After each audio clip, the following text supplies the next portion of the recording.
അച്ഛനിതെപ്പോ വന്നു? ഞാനിപ്പോ അല്ല ഇന്നലെ വന്നു.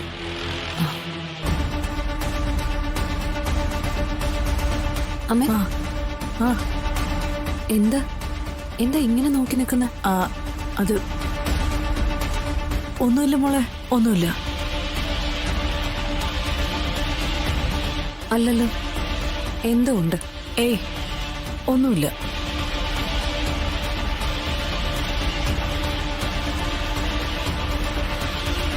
അല്ല, ഇതെന്താ അച്ഛന്റെ ദേഹത്ത് മുഴുവൻ മണ്ണും പൊടിയൊക്കെ?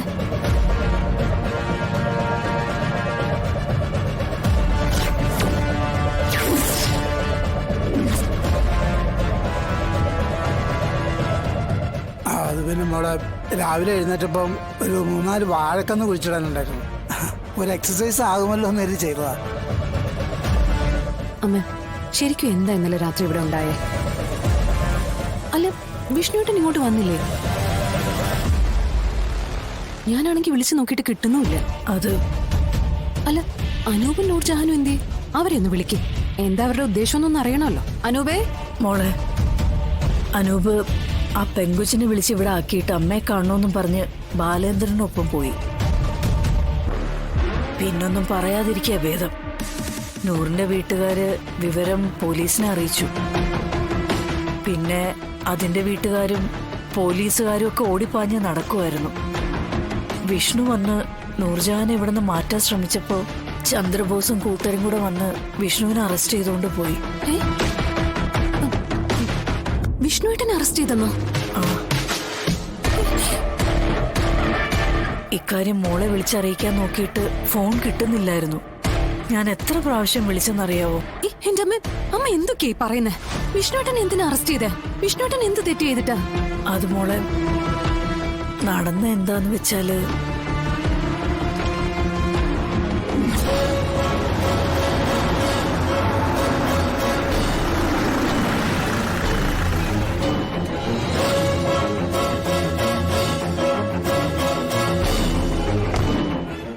അഴിയെന്നിക്കുന്നതിനെ കുറച്ച് നാളെങ്കിൽ കുറച്ച് നാളത്തേക്ക്.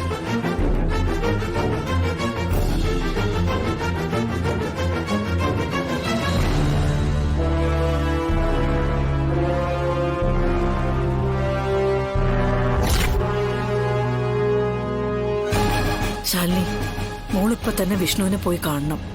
ചന്ദ്രബോസിന്റെ കയ്യിൽ നിന്ന് എത്രയും പെട്ടെന്ന് അവനെ ജാമ്യത്തിൽ ഇറക്കണം.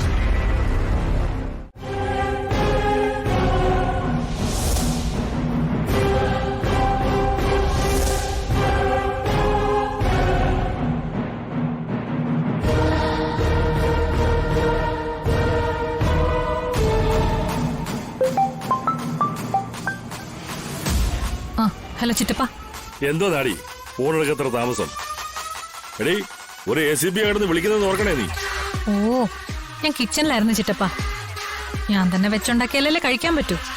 നിന്റെ കൊക്ക് ഭർത്താവ് അവിടെ ഇല്ലടി. സോറി, നിന്റെ കൊക്ക് ഭർത്താവ് അവിടെ ഇല്ലടി. നല്ല ഉഷ്ണെന്ന് പറഞ്ഞു പോയതാ. ഇനി ഒരു കറക്കമൊക്കെ കറങ്ങിയിട്ടേ വരൂ. അല്ല, ചിറ്റപ്പൻ എന്തിനാ വിളിച്ചത്? എടി, ആ കേസിൽ വിഷ്ണുവിനെ പൊക്കി ഞാൻ അകത്താക്കിയിട്ടുണ്ട്.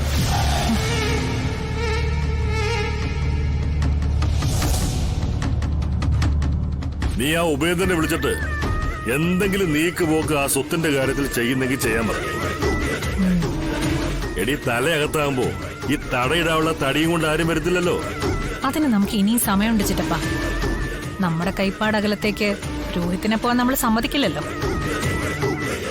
ഇപ്പൊ ആദ്യം ചെയ്യേണ്ടത് അതൊന്നുമല്ല. ഇപ്പൊ കിട്ടിയിരിക്കുന്ന വിഷ്ണുവിന്റെ തടി എണ്ണ വീപ്പയ്ക്കകത്തിട്ട് ഒന്ന് ഉരുട്ടിയെടുക്കാവോ? അവനിത്തിരി അഹങ്കാരം കൂടുതലാ. ഒന്ന് ഒതുക്കിയെടുത്ത എവിടെയെങ്കിലും കുറെ നാൾ കിടക്കും. നോക്കട്ടെടി, അതൊക്കെ നീ കേസിന്റെ പോക്ക് പോലെ ഇരിക്കും. ഞാൻ വിളിക്കാം, നീ വെച്ചോ. ഓക്കെ.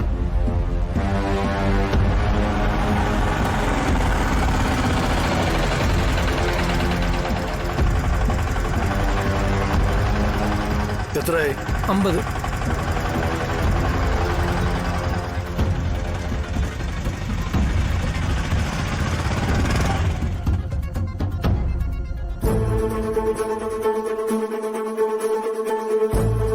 സാർ. എന്താണോ സാർ, ഇവര് നമസ്കാരം സാർ.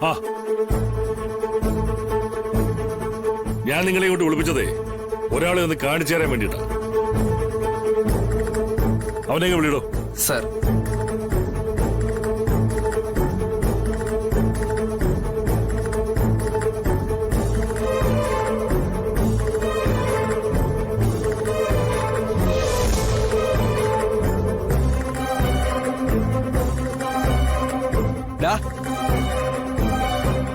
നിന്റെ തിരുമുഖം കാണാൻ രണ്ടുപേര് വന്നിട്ടുണ്ട്.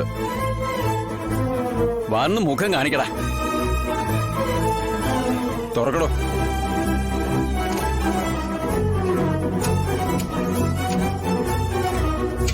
നടക്കടാ അങ്ങോട്ട്.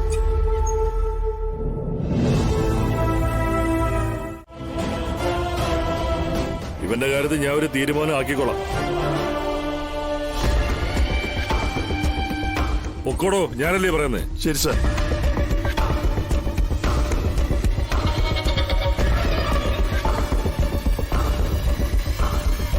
ഹലോ, ഇനി നിങ്ങളോട് ഞാൻ പ്രത്യേകം പറയണോ?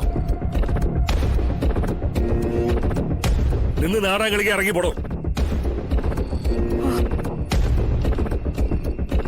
ഇനി കുറെ കാലം ഇവ ഞങ്ങളെ കൂടാ.